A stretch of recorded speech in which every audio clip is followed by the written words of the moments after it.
तो hello friends, स्वागत है आपका हमारे YouTube channel open study area पर। दोस्तों, जैसा कि आपको मालूम है कि फ़िलहाल हम इतिहास को एक एक पॉइंट के साथ आगे बढ़ाने की कोशिश कर रहे हैं। उसमें से हम आपको प्रागैतिहासिक काल और आद्य ऐतिहासिक काल का हर पॉइंट क्लियर करके प्रदान करती है। आगे की पॉइंट हमारे पास जो होगा उसका नाम होगा ऐतिहासिक काल।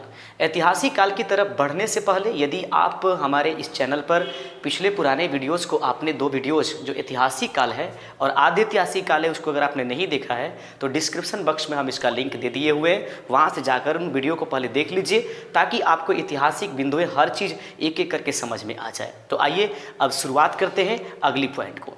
दोस्तों, जैसा कि आपको मालूम है सबसे पहले हम इस पॉइंट पर पहुँचेंगे और ये पॉइंट जो आपको दिखाई दे रहा है वो है इतिहास। हम सभी जानते हैं कि इतिहास के पिता हेरोडोटस है और कहा जाए कि इतिहास को कितने भागों में बांटा गया तो वे सभी जानते हैं कि 3 भागों में इसको बांटा गया है, प्रागैतिहासिक काल, आद्य ऐतिहासिक काल और ऐतिहासिक काल। जैसा कि मैंने वीडियो के शुरू में ही बताया आपको कि आपको आपने अगर प्रागैतिहासिक काल और आद्य ऐतिहासिक काल, जैसा कि प्रागैतिहासिक काल को पाषाण काल के नाम से जानते हैं क्योंकि इसकी साक्षिक जो ऐतिहासिक चीज़ें हैं वे पत्थरों से प्राप्त हुई है और ये पत्थरों से संबंधित है, इसलिए इस ऐतिहासिक काल को प्रागैतिहासिक काल या पाषाण काल के नाम से जानते हैं। इसको जाकर आप वीडियो देख सकते हैं। फिर आद्य ऐतिहासिक काल, इसी काल को हम लोग सिंधु सभ्यता की काल कहते हैं। हड़प्पा या कांसा काल भी इसी को कहा जाता है। प्रागैतिहासिक काल आपने समझा कि इसका पूरा पाषाण काल, नव पाषाण काल, मध्य पाषाण काल, ताम्र पाषाण काल, इसके कई भाग होते हैं। दोस्तों, आइए आज जिस बिंदु को हम लोग पढ़ने वाले हैं उसमें सबसे इम्पॉर्टेंट है कि ऐतिहासिक काल। ऐतिहासिक काल को बढ़िया से पढ़ने के लिए सबसे पहले हम ऐतिहासिक काल से जुड़ी हुई प्रथम कुछ बिंदुओं को समझने की कोशिश करेंगे। इसमें सबसे पहली बिंदु है कि आखिर ऐतिहासिक काल किसे कहते हैं। जैसा कि आपको मालूम है इस प्रागैतिहासिक काल में मनुष्य को पढ़ना और लिखना कुछ भी नहीं आता था, ठीक है, या इसको कोई भी साक्षी उपलब्ध नहीं है, पत्थर ही केवल उपलब्ध है, उनके औजार उपलब्ध है जिनसे हम लोग अंदाज़ा लगा पाए हैं इस ऐतिहासिक काल को। बात आती है आद्य ऐतिहासिक काल। इसमें ऐसी चीज़ें हैं कि लिखा तो गया है लेकिन लिखे गए जो भी चीज़ें प्राप्त हुई हैं उसको आज तक मनुष्य नहीं पढ़ पाया है, इसको पढ़ने में असफल है। रहेगी बात कि हमारी ऐतिहासिक काल किसे कहते हैं। तो ऐतिहासिक काल में सबसे इम्पोर्टेंट बात यह है कि ऐतिहासिक काल है क्या, इसको जानने की प्रयास करते हैं। ऊपर मैंने हेडिंग किया है कि यह इतिहास का वह काल है जिसके लिखित स्रोत उपलब्ध है और उसे पढ़ा भी जा सका है। यानी इतिहास की वह काल जिसमें लिखा गया है और लिखे गए चीज़ों को मनुष्य पढ़ने में सफल भी हुआ है। इस काल को हम और आप ऐतिहासिक काल के नाम से जानते हैं। आइए दोस्तों, अब बात कर लेते हैं कि ऐतिहासिक काल की कुछ अन्य बिंदुएं होंगी। इसमें कब से कब तक का अध्ययन किया जाता है। ऐतिहासिक काल में जो अध्ययन करने की बातें होंगी वो ये होगा कि इसमें वैदिक काल से लेकर अभी तक के समय का अध्ययन किया गया है। सबसे पहले तो ये जानना होगा कि इसमें जो प्राप्त स्रोत हैं उसको हम लोग पढ़ सकते हैं, उसमें लिखा भी गया है, लेकिन इसमें कहाँ से कहाँ तक का अध्ययन किया जाता है उसको मैंने अभी तुरंत बताया कि इसमें अध्ययन किया जाता है वैदिक काल से लेकर के अभी तक के बिंदुओं के बारे में अध्ययन करने वाली या अध्ययनरत जितने भी साक्ष्य होंगे इसको हम लोग ऐतिहासिक काल के नाम से जानेंगे या इसको ऐतिहासिक काल में पढ़ेंगे। ये बिंदुएं आपके पास हो गई।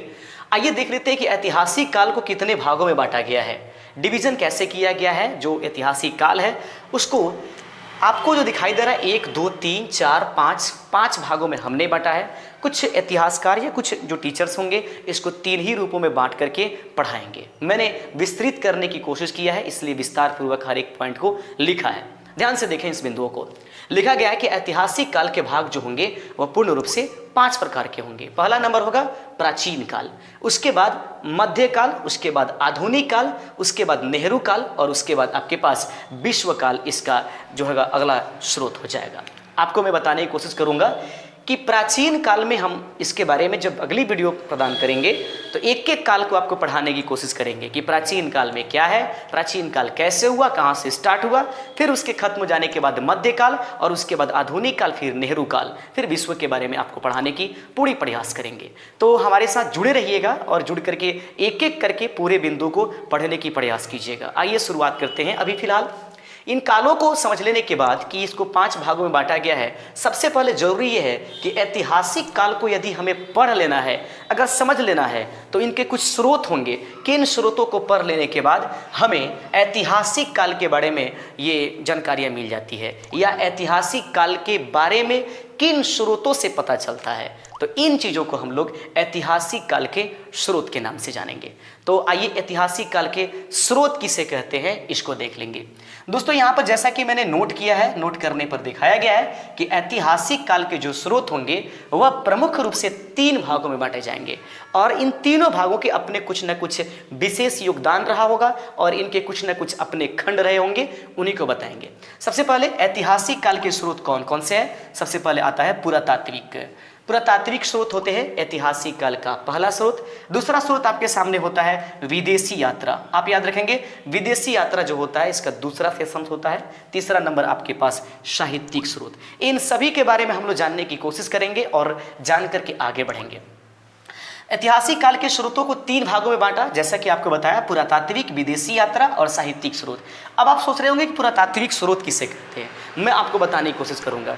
पुरातात्विक स्रोत का मतलब होता है कि इतिहास को जानने के लिए वैसे स्रोत जिनको खुदाई से निकाला गया है। जैसा कि आप लोग जानते होंगे सिक्का निकाला गया होगा, मूर्ति निकाला गया होगा, कंगन प्राप्त हुए हैं कहीं कहीं से, चावल्स प्राप्त हुए हैं कहीं कहीं से, मतलब वे सभी स्रोत जिनको हम लोग खानों से या पृथ्वी से खोद कर निकालते हैं और इतिहास के लिए जो है पुख्ता इंतजाम करते हैं, और एक सटीक इंतजाम होता है। याद रखिएगा जो पुरातात्विक स्रोत होता है वो अपने आप में एक सटीक प्रमाण देता है। तो पुरातात्विक का मतलब जिसको हम लोग खोद करके निकालते हैं और इतिहास की जानकारी प्राप्त करते हैं वे पुरातात्विक स्रोत कहलाता है। अब रहेगी विदेशी यात्रा। याद रखेंगे पहले ज़माने में यही था कि विभिन्न प्रकार के जो दार्शनिक थे या विभिन्न प्रकार के जो हिस्ट्री के जानकार थे या फिर जो लोग भी होंगे जो एक जगह से दूसरे जगह जाया करते थे और जा कर के उन चीज़ों को लिख कर लाया करते थे कि किस देश में क्या है, कहाँ पर क्या चीज़ें उपलब्ध हैं। ठीक है, वही किताबें या वही उनकी जो लिखी गई चीज़ें हैं, उनकी यात्रा वृत्तांत के द्वारा जो कुछ भी इन्होंने समेटा है, उन चीज़ों के माध्यम से इतिहास के बारे में जानकारी प्राप्त कर लेना वो कहलाता है विदेशी यात्रा। उदाहरण के लिए आपको मैं बता दूं कि विदेशी यात्रा जैसे कि आप मेगास्थनीज के बारे में जानते होंगे।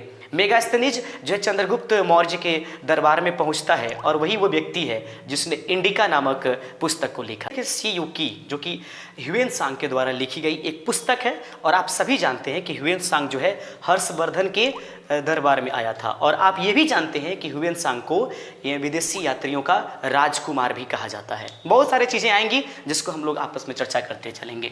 विदेशी यात्रा, सो विदेशी यात्रा के वर्णन के माध्यम से जो स्रोत प्राप्त होती है उसे ऐतिहासिक काल का विदेशी यात्रा स्रोत कहा जाता है। आगे आता है साहित्यिक स्रोत, यानी कि ऐसे स्रोत जिनका लिखित प्रमाण उपलब्ध हो पाया है। ठीक है, उन स्रोतों को हम लोग क्या कहेंगे? साहित्यिक स्रोत कहेंगे। इसका संबंध साहित्यों से होगा। ठीक है, आइए देख लीजिए, बात कर लेते हैं कि पुरातात्विक स्रोत जो होंगे उसमें इसके 2 भाग होते हैं। पहला नंबर सिक्का और दूसरे नंबर अभिलेख।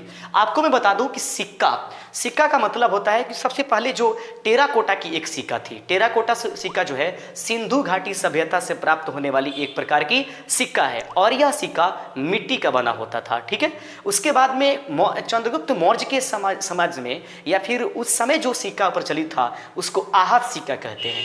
आपको मैं बता दूं कि आहत सिक्का का मतलब होता है जिस पर सिर्फ मतलब उसको ठप्पे दे करके बनाया गया था, उस पर चित्र दिखाई देता था लेकिन लिखा गया नहीं रहता था, उसको हम लोग आहत सिक्का के नाम से जानते हैं। इसी प्रकार फिलहाल के सीडीपीओ के एग्जाम्स में पूछा कि बताइए कि निम्नलिखित में से वो कौन से शासक थे या किन के समय में जो है वह शीशे का सिक्का प्रचलित किया गया था, वो सातवाहनों के काल में प्राप्त हुआ था। आपको बता दूं कि कुषाण शासक जो थे वे कुषाण शासक जो है सोने के सबसे शुद्धतम सिक्के प्रचलित किए, लेकिन सर्वाधिक मात्रा में अगर सोना का सिक्का किसी ने लेकर के आया तो वो उसका नाम हो जाएगा गुप्त शासक। गुप्त शासकों के द्वारा काफ़ी भारी मात्रा में जो है वह सोने की सिक्का लाई गई थी। और लेकिन इसका एक सबसे ज़्यादा बेकार काम ये है कि जितने भी गुप्त काल में सिक्के आए सर्वाधिक तो सोने के सिक्के आए, लेकिन अशुद्ध सिक्का ही उन्हीं लोग का देन है। हुमायूं एक ऐसा शासक है, आप सभी समझते हैं कि हुमायूं जो है उसने चमड़े का सिक्का प्रचलित कराया था। उसी तरीके से अगर चंद्रगुप्त मौर्य या मौर्य काल की अगर बात करें तो पर्ण नामक जो सिक्का था वह चांदी के सिक्के हुए करते थे, वो भी जो है वह आपका चंद्रगुप्त मौर्य के द्वारा ही चलाया गया था। लेकिन वर्तमान युग में जो हमारे सिक्के दिखाई देते हैं, इन सिक्कों को चलाने का जो श्रेय है वह जाता है शेरशाह सूरी को। शेरशाह सूरी जो चांदी का सिक्का चलाया था, जिसको ग्रेन या फिर दाम के नाम से जानते हैं। आप ये सभी जान लीजिए कि सिक्का जो है, सिक्का है जो ऐतिहासिक स्रोत के पुरातात्विक का माध्यम है। अभिलेख आप सभी समझते होंगे, अभिलेख यूनान से शुरू होता है। यूनान के लोगों ने अभिलेखों को सबसे पहले लिखना शुरू किया। लेकिन अपने भारत में अगर बात करें तो अपने भारत में जो है वो सिक्कों को अभिलेखों को सम्राट अशोक ने इसको प्रारंभ किया था। आप सभी जानते होंगे कि अभिलेखों के माध्यम से, शिलालेखों के माध्यम से, स्तंभ लेखों के माध्यम से जनता से सीधे जुड़ पाया था जो है आप अशोक के नाम से जिनको जानते हैं। और आप ये भी जानते होंगे कि अभिलेख का मतलब समझ लीजिए, अभिलेख का मतलब होता है कि पत्थरों पर उकेरना। पत्थरों पर उकेरने की प्रक्रिया को अभिलेख कहते हैं। और जब इनको छोटे पत्थरों पर अगर उकेरा जाएगा तो इनको शिलालेख कहेंगे। और जब स्तंभ जैसे बड़े बड़े पत्थरों पर इसको उकेड़ करके लिखेंगे, अपनी बातों को पहुंचाएंगे, उसको हम लोग स्तंभ लेख के नाम से जानते हैं। ये पुरातात्विक में आता है। साहित्यिक स्रोत विदेशी यात्रा का कोई भाग नहीं है, लेकिन साहित्यिक स्रोत के दो भाग होंगे, एक नंबर धार्मिक और दूसरा गैर धार्मिक। धार्मिक का मतलब होगा कि ऐसे साहित्यिक स्रोत या ऐसे स्रोत जो इतिहास के बारे में बात करती है और उसका संबंध किसी ना किसी धर्म से है, उसे हम लोग क्या कहेंगे, धार्मिक स्रोत कहेंगे। लेकिन कुछ ऐसे भी साहित्यिक स्रोत होंगे जिनका संबंध किसी धर्म से नहीं होगा, उसे हम लोग गैर धार्मिक आपको स्रोत के नाम से जानेंगे। जैसे कि अर्थशास्त्र आपने सुना होगा, अर्थशास्त्र के पिता जो हैं ग्रेम स्मिथ कहलाते हैं, लेकिन अर्थशास्त्र को लिखा किसने, उसको कौटिल्य यानी विष्णुगुप्त कहा जाता है। और विष्णुगुप्त के जो अर्थशास्त्र थे उनका संबंध राजनीतिक शास्त्र से था। ये कई बार बीपीएससी में क्वेश्चन पूछे भी गए हैं, बहुत सारे एग्जाम्स में पूछे जाते हैं। तो याद रखिएगा, गैर धार्मिक स्रोत में अर्थशास्त्र जो है इसका किसी धर्म से इसका रिलेशन नहीं है। सिक्का अभिलेख जानने के बाद धार्मिक स्रोत जो होंगे दो प्रकार के होंगे। धार्मिक स्रोत दो प्रकार के जो होंगे उसमें सबसे पहले हम लोग ब्राह्मण को देखेंगे। याद रखिएगा कि धार्मिक स्रोत में पहले ब्राह्मण स्रोत, यानी कि आप सभी जानते हैं कि सबसे पहले हमारे भारत में आर्यों की एंट्री हुई और आर्य लोग संस्कृत को जानते हैं और इनके द्वारा जो नॉलेज प्राप्त की गई या जो लोग आर्य हो करके भारत में बस गए या उनके काफ़ी करीब हो गए, अपने आप को ब्राह्मण समझने लगे। और इन ब्राह्मणों के द्वारा जो भी चीज़ें, ब्राह्मण लोगों के द्वारा, ब्राह्मण जो समाज है उनके द्वारा जिन चीज़ों को लिखा गया वो बिल्कुल संस्कृत में होगा, क्योंकि आर्य संस्कृत को ही फॉलो करते थे और उन्हीं के माध्यम से हमारे भारत में संस्कृत आया भी।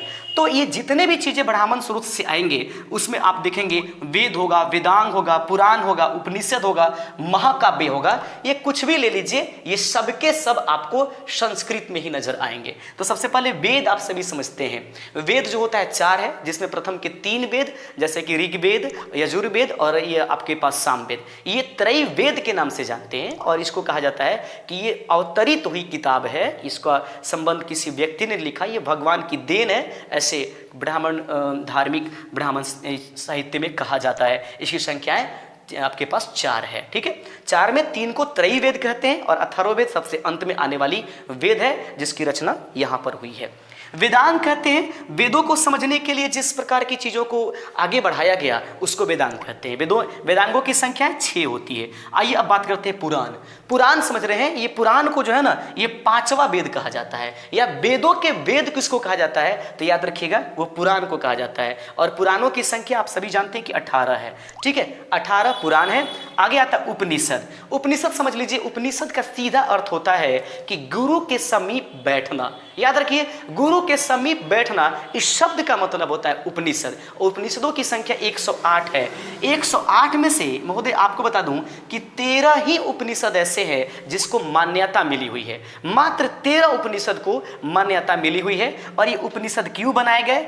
ब्राह्मणों के विपक्ष में की जाने वाली प्रक्रिया को जिसमें लिखा गया है उसमें उपनिषद आता है। जैसे कि मुंडको उपनिषद, को उपनिषद, जैसे कि मुंडको उपनिषद में से आप जानते हैं कि सत्यमेव जयते आया, कंठ उपनिषद भी आते हैं। तो 108 इनकी संख्या है, 13 वैलिड है, 13 के बारे में हम लोग को पढ़ना होता है। आगे देखेंगे महाकाव्य। अब उपनिषद के बारे में जानते हैं, उपनिषद या फिर पुराण के बारे में, कि पुराण जो है महर्षि के माध्यम से और उग्र श्रवा के माध्यम से इसको प्रतिपादित किया जाता है। वहीं पर अगर महाकाव्य की बात करें तो महाकाव्यों की संख्याएं 2 है, याद रखिएगा। अब आप जानते हैं कि वेद, वेदांग, पुराण, उपनिषद और महाकाव्य इन सभी का संबंध ब्राह्मण से है, ब्राह्मण धार्मिक स्रोत से, इसलिए संस्कृत में पूरे मिलेंगे, ठीक है। हालांकि जो महाकाव्य 2 है आपको रामायण और क्या महाभारत, ये जो है कई आपको रामायण महाभारत के बारे में तो जानकारी नहीं है, लेकिन मैं ये जानता हूं कि रामायण कई भाषाओं में मिलती है, ठीक है। इनको महाकाव्य के नाम से जानते हैं और रामायण के रचयिता जो हैं वह वाल्मीकि हैं और वहीं पर महाभारत का वेद व्यास कहे जाते हैं। अभी आपको बता दें कि रामायण जो है उसमें प्रारंभ में 1200 या 12,000 के करीब 12,000 ही मानेंगे, इस तरीके से उसमें श्लोकों की संख्या थी। अभी फिलहाल इसमें 24,000 श्लोक हैं। अब शुरुआत में अगर महाभारत को देखें तो इसमें मात्र 8800 श्लोक थे, लेकिन वर्तमान में इसमें 1 लाख जो है ये श्लोकों की संख्या है और इसमें आप महाकाव्य महाभारत को जय संहिता के नाम से जाना जाता है। इसमें 1 लाख के करीब क्या है श्लोक उपस्थित है। तो उम्मीद करते हैं कि ब्राह्मण जो धार्मिक स्रोत है, ऐतिहासिक स्रोत का, उसके बारे में आप जानकारी प्राप्त कर पाए होंगे। अब आता है गैर ब्राह्मण। गैर ब्राह्मण का मतलब हुआ कि ब्राह्मण साम्राज्य जो थी, ब्राह्मण समाज जो था, जो लेकर के चल रही थी पूरी सृष्टि को, पूरी आगे बढ़ाने की कोशिश की थी, इन्हीं से लोगों को अलग करने के लिए गैर ब्राह्मण धार्मिक स्रोत उपलब्ध आए, गैर ब्राह्मण धर्म उजागरित किया गया जिसका ब्राह्मण समाज से कोई लेन देन नहीं था।